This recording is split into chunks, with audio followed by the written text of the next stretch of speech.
Hi friends, நம்மளோட சேனலில் வழங்கக்கூடிய இலவச வரன் பதிவுகள் மூலம் உங்களது இல்லற வாழ்க்கை இனிதாக மாறிட எங்களுடைய வாழ்த்துக்கள். நம்மளோட சேனலை இப்போ தான் ஃபஸ்ட் டைம் பார்க்குறீங்கன்னா சப்ஸ்கிரைப் பண்ணிக்கோங்க, லைக் பண்ணுங்கள், ஷேர் பண்ணுங்கள். பெயர் சந்தியா, வயது 37 வயது ஆகுதுங்க. ராசி விருச்சக ராசிங்க. ஜாதி செங்குந்த முதலியார் வகுப்பு சார்ந்தவங்க. படிப்பு MBA முடிச்சுட்டு இவங்க தனியார் நிறுவனத்தில் மாதம் 25,000 சம்பளத்தில் வேலை பார்த்துட்டு இருக்கிறதா சொல்லியிருக்காங்க. இவங்களோட திருமண நிலைன்னு பார்த்தீங்கன்னா இவங்களுக்கு 2ஆம் மனமாக இருந்தாலும் சம்மதம், முதல் வரனாக இருந்தாலும் ஓகே அப்படின்னு சொல்லியிருக்காங்க. முகவரின்னு பார்த்தீங்கன்னா தர்மபுரியில் வசிக்கிறாங்க.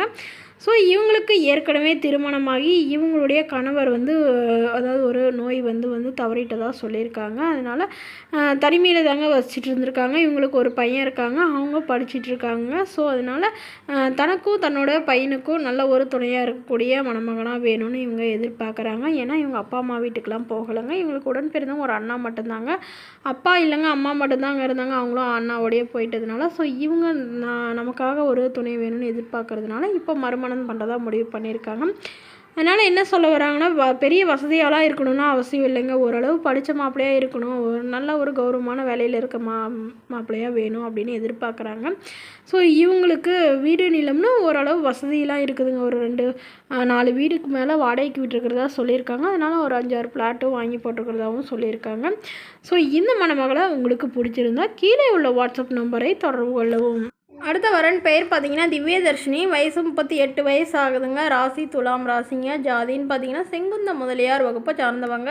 படிப்பு 10ஆம் வகுப்பு முடிச்சிருக்காங்க. வேலை நிலைன்னு பார்த்தீங்கன்னா இவங்க சொந்தமாக பால் வியாபாரம் பண்ணுறதா சொல்லியிருக்காங்க. அதாவது ஒரு பால் பண்ண மாதிரி வச்சு ரன் பண்ணிட்டு வரதாகவும் சொல்லியிருக்காங்க. இவங்களோட திருமண நிலைன்னு பார்த்தீங்கன்னா இவங்களுக்கு முதல் மற்றும் 2ஆம் மனம் எதுவாக இருந்தாலும் சம்மதம்னு சொல்லியிருக்காங்க. முகவரின்னு பார்த்தீங்கன்னா இவங்க தஞ்சாவூரில் வசிக்கிறாங்க. ஸோ இவங்களுடைய ஹஸ்பண்டும் இவங்களும் சேர்ந்து தாங்க இந்த வால் பண்ணை ரன் பண்ணிகிட்டு இருந்தாங்க. ஸோ இவங்களுடைய ஹஸ்பண்ட் ஒரு ஆக்சிடெண்ட்டில் தவறிட்டதுனால இவங்க இப்போ அதை ரன் பண்ணிகிட்டு இருக்காங்க.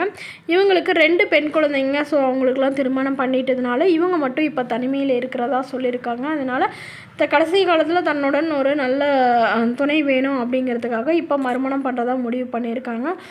அதனால் பெரிய வசதியாலாம் இருக்கணும்லாம் அவசியம் இல்லை. ஓரளவு படிச்சிருந்தா பரவாயில்ல. அதாவது 12ஆவது படித்த மாப்பிள்ளையாக வேணும் அப்படின்னு எதிர்பார்க்குறாங்க. நல்ல ஒரு கௌரவமான வேலையில் இருக்கணும். அப்புறம் திருமணத்துக்கு அப்புறம் என்னுடைய இந்த பால் பண்ணையை பார்த்துக்கிட்டாலும் ஓகே தான் அப்படின்னு சொல்லியிருக்காங்க. ஸோ இவங்களையும் இவங்களுடைய பொண்ணுங்களையும் நல்லபடியாக பாதுகாப்பாக பார்த்துக்கூடிய அளவுக்கு நல்ல ஒரு குணமான மணமகனாக வேணும்னு எதிர்பார்க்குறாங்க. மணமகனோட வசதின்னு பார்த்திங்கன்னா ஓரளவு குறைந்த வசதியாக இருந்தாலும் ஏற்றுக்கலாம். நான் வீட்டோட மாப்பிள்ளையாக தான் வேணும்னு சொல்லியிருக்காங்க. இவங்களுக்கு இவங்க ஒரு 50 சவரன் நகைக்கு மேலே வச்சுருக்கிறதாவும், அது இல்லாமல் ஒரு 5 லட்ச ரூபா சேர்த்து வச்சுருக்கிறதாவும் சொல்லியிருக்காங்க. அது இல்லாமல் ஒரு 3 மாடி வீடு வாடகைக்கு விட்டுருக்கிறதாவும் சொல்லியிருக்காங்க. இந்த மணமகளை உங்களுக்கு பிடிச்சிருந்தா கீழே உள்ள வாட்ஸ்அப் நம்பருக்கு உங்களுடைய ஃபோட்டோ மற்றும் ஜாதக விவரங்களை எங்களுக்கு அனுப்பி வைங்க. நாங்கள் மணமகள் வீட்டாருக்கு அனுப்பி வைக்கிறோம். அவங்களுக்கு ஓகேங்கிற பட்சத்தில் மணமகள் வீட்டார் ஃபோன் நம்பர் இலவசமாகவே உங்களுக்கு வழங்கப்படுங்க. இதற்கு நீங்கள் எந்த வித கட்டணமும் செலுத்த தேவையில்லைங்க. இது முழுக்க இலவசமான வரன் பதிவு மட்டுமேங்க. இது போன்ற இலவச வரன்களை உடனுக்குடனே உங்களுடைய ஃபோன்லேயே தெரிஞ்சுக்கணும். இப்போ நம்மளோட சேனலை சப்ஸ்கிரைப் பண்ணி அருகில் உள்ள பெல் ஐக்கானை கிளிக் பண்ணி ஆல்னு செட் பண்ணி வச்சுக்கோங்க. அப்போ தான் நம்ம பதிவுகள் போட்ட உடனே உங்களை சேரும். Thank you friends.